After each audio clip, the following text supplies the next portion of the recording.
소금에는 독소도 있어요. 소금 속에 들어있는 대표적인 독소가 핵비소예요. 독소가 비소죠, 비소. 그걸 핵비소라고 하는데, 자, 비소. 이건 사약의 원료예요. 사약을 내릴 때 이걸 못 끄는 거예요. 그리고 정치적으로, 고대로부터 정치적으로 암살할 때, 정치적으로 자연스럽게 그 사람을 죽일 때, 왕이나 어떤 권력자를 죽일 때 비소를 조금씩 섞죠. 주로 순, 납이나 순, 하여튼 비소. 이것들을 음식 속에 교묘히 섞죠. 그래서 서서히 죽어가게 만들죠. 그래서 암으로 죽게 만들고, 그때 당시도 뭘로 죽게 만들고, 여러 가지 형태로 해서 죽어가게 만들죠. 몽고 제국이 망할 때요, 연달아 5명의 황제가 바뀌는데, 아마 5명이 바뀌는데 한 3년이 채 안 걸렸어요. 제가 알기로 뭔가 수치가 다를 수 있지만, 그러니까 그 짧은 순간에 그러니까 죽으니까 자꾸 어린 황제들이 나오죠. 그러면 순식간에 이제 자기들끼리 싸우면서 무너진 거죠. 사약의 원료지만은요, 강력한 항암 치료에 쓰이고요. 염증, 적절히 하면은요, 혈액순환, 그 다음에, 그러니까 체온 상승이죠. 면역 증가. 그래서 한방에서 이 비소를 써서 한약 처방을 하는 처방들이 있는 거예요. 그러니까 독도 어떻게 쓰냐에 따라서, 무엇이든 간에 어떻게 쓰냐에 따라서 독이 될 수 있고 약이 될 수 있고, 사람을 죽일 수도 있고 생명체를 죽일 수도 있고 생명체를 살릴 수도 있고. 그래서 소금 속에 들어있는 여러 가지 성분들을 이것은 좋으니 나쁘니 이렇게 말할 필요가 없다는 얘기, 우리가 모르는 거죠. 우리가 제품 중에 칼슘이죠. 그 다음에 마그네슘이죠. 우리 다 알고 있는 거예요. 칼슘, 마그네슘, 망간, 철분, 구리, 아연, 이것도 우리가 다 했던 거잖아요. 아연에서부터 크로, 코발트, 에서부터 몰리브덴, 이렇게 해서 16종인 거예요. 대나무가 있어요, 대나무. 여기에 소금을 넣죠. 대나무 육질 속에는 식이유황, 황이 들어있죠. 여기 속에 황도 있으니까 황이 들어있어요. 그래서 죽염은 대나무 통 속에서 구웠으니까 죽염이죠. 대죽자 쓰니까. 그래서 그러니까 죽염은 황 냄새가 나는 거예요. 그 다음에 대나무 껍질에는 백금이 있어요. 백금 성분이. 이것들이 적절히 있을 때 이 유황과 그 다음에 백금, 이것들이 섞이면은 치유 효과가 있는 거죠, 더. 그러면 죽염을 먹어야 되느냐? 죽염은 아까 말씀드렸듯이 소금을 가공하는, 우리가 얘기했듯이 소금을 가공한 건강식품. 죽염은 소금이 아니다. 건강식품일 뿐이다. 근데 건강식품으로서의 죽염 좋죠. 너무 경제적으로,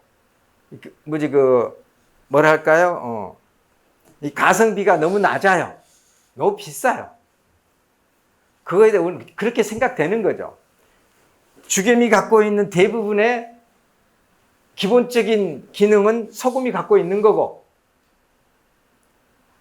그리고 죽염은 아까 같이 몇 가지를 더 첨가, 열을 가해서 몇 가지를 더 첨부시키는데 소금으로서의 기능은 잃어버리죠.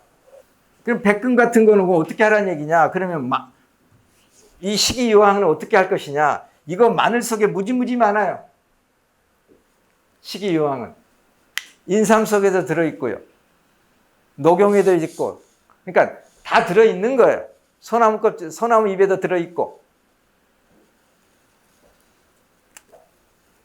그리고 백금은 그럼 어디에 있냐? 백금 성분은 우리가 알고 있으면 아무것도 아닌 거예요. 이게 홍화씨에 많아요. 홍화씨. 그래서 홍화씨 기름, 홍화씨에는 저 성분도 있지만은 홍화씨 기름도 있죠. 이렇게. 그러니까 결국 우리가 어떤 성분이, 어떤 약재가, 어떤 식물이 몸에 좋다 그러면 결국에는 뭐냐면은 어떤 미네랄이 더 많이 있느냐 그 차이예요. 그러면은 이러한 미네랄 종합적으로 기본 베이스를 갖고 있는 게 소금이에요. 소금. 나트륨인 짠맛을 나타내는 나트륨만이 아니라 소금은 우리 몸에 필요한 종합 미네랄제다. 그리고 이 종합 미네랄, 우리 몸속에 있는 총 미네랄은 우리 몸에 약 물 빼고 수분 뺐을 때 약 4%다. 이 4%. 요건 약 80여 종이 있는데 소금 속에 있는 거다. 그대로 다 있다. 단지 우리 몸속에 있는 미네랄 종류는 종합 미네랄제인 소금보다도 나트륨 함량이 낮을 뿐이다. 우리 몸에서는 0.9%, 우리 몸에서는 0.9% 소금이 약 1%라고 했을 때 나머지 그럼 3%가 나머지 미네랄 얘기예요. 소금이 우리 몸속에 생긴 미네랄 중에서 나트륨이 약 1%, 0.85% 정도, 약 0.9%가 미네랄이고 소금이 나트륨이고, 그리고 또 황, 대량 미네랄이죠. 황과 칼륨, 이것들이 가장 많은 미네랄이죠. 칼륨과 황, 이것들이 대부분을 차지하고 나머지는 아주 미량이에요. 그러니까 우리 몸이 뭐냐면 소금 덩어리. 여름에는 땀을 많이 흘리니까 소금 덩어리인 우리 몸이 이 소금이 많이 빠져나가요. 그래서 여름일수록 더 짜게 먹어야죠. 그리고 물을 많이 먹게 되면 무조건 미네랄이 빠져나가요. 즉 소금이 빠져나가요. 소금 하면은 짠맛을 이제 딱 버려야 돼. 소금은 생명이에요, 생명. 생명이에요, 생명. 그래서 우리 몸에 생명을 불어넣는 거예요. 이거 뭐죠? 이게 피혈자죠. 그래서 피에 생명이 있다고 그랬어요. 그러니까 소금이 없으면 오늘 못 사는 거예요. 근데 소금을 자꾸만 천덕꾸리로 만드는 거예요. 혹시라도 아직도 이렇게 짜게 먹어도 돼요 하시는 분들요, 소금량이 중요한 게 아니라 우리가 소금을 섭취할 때 소금량이 중요한 게 아니라 소금 속에도 칼륨 들어있어요. 나트륨 들어있어요. 근데 소금 속에는 칼륨보다 나트륨이 훨씬 많이 들어있죠. 근데 칼륨, 식물이 광합성 작용할 때 식물 몸체에 많이 집어넣는 게 뭐냐면은, 빨아들여서 집어넣는 게 뭐냐면은 칼륨이에요. 그리고 바닷물이 증발해서 소금을 만들 때 많이 거기서 83종의 원소 중에 많이 집어넣는 게 나트륨이에요. 식물은 땅에 있는 미네랄을 80여 종의 미네랄 쫙 빨아들일 때 특히 많이 축적시켜 놓은 게 칼륨이에요. 그래서 나트륨을 바다의 미네랄, 칼륨을 땅의 미네랄이라고 하는 거예요.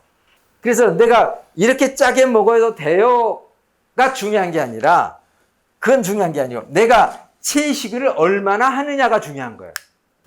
특히 김에는 칼륨이 많아요. 그리고 해죽순차에 칼륨이 무지 많아요. 그래서 칼륨과 나트륨의 농도가, 특히 칼륨 육식을 위주로 해가지고 칼륨이 부족하다든지 이런 사람들, 그러면 나트륨 배출이 잘 안 되죠. 그래서 의외로 몸에 부종이 있는 사람이 어느 날 갑자기 해죽순차를 먹으면서 부종이 싹 빠져버린 사람이 있는 거예요. 이게 칼륨 때문에 그래요.